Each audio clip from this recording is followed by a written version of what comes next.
ना रुआ, हाय नाश्ता कला। हमके नहीं के मन कह के हमार भूख प्यास कुल खत्म हो गइल बा। आप ही बताई दीदी, ये कौन बात भाई? हमरे पापा हमरा के देखे खातिर टीवी देले बाड़े, बाकी लोग आंगन में टीवी लगावत। ठीक है का? तू तो देख लू है ना, हम तो तारे सामने ये लोग के बात के विरोध कई नहीं। हाँ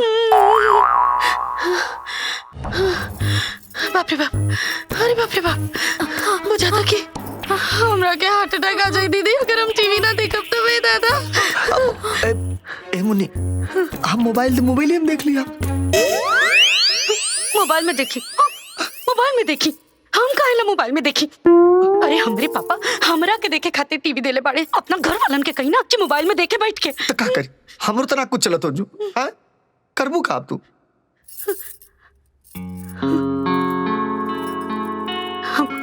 हम अपना पापा से बात कर। हाँ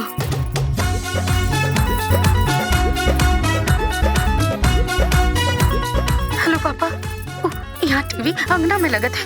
आप बताइए पापा, अगर टीवी अंगना में लगी तो हम कैसे देखब? हम ना देख पाए।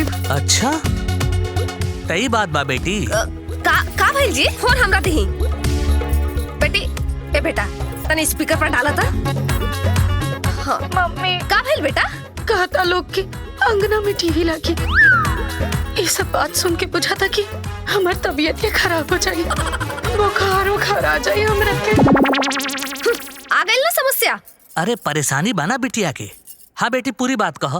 बड़को ननद कहली ये बात के विरोध कैली, बाकी पता बा हमार सासू माई का कहतारी कितना बड़ा आंगन कहीं भी खड़ा होके देख ले।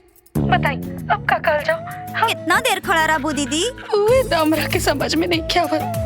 पापा देखी ना, अगर हम टीवी ना देखब तो हम जियब कैसे? पापा एगो काम करी, आप ही लोग के फोन करके एकदम साफ साफ बोल दी कि टीवी हम अपना बिटिया के कमरा खातिर देले बानी, ओकरा कमरा में ही लगी। हाँ ते पागल बाड़ी, हमनी के पागल नहीं खी। ई माँ बाप के बोलल जाला, जब समझावत रहनी तखनी तो कुछ ना समझ में आइल, अब तो भुगते के ही पड़े। अरे ठहरा, परेशान बिया बेटी। ए जी गलत बात में कोनो सपोर्ट ना। ए बेटी तहार घर बा, तू अपन समझ बुझ के रहा। ठीक बा, अब हम फोन काटा दनी। हाँ हम कैसे समझी? हमार बात मम्मी अंगना में टीवी लग जाए। मम्मी हमार टीवी। परेशान बिया ना लेकी।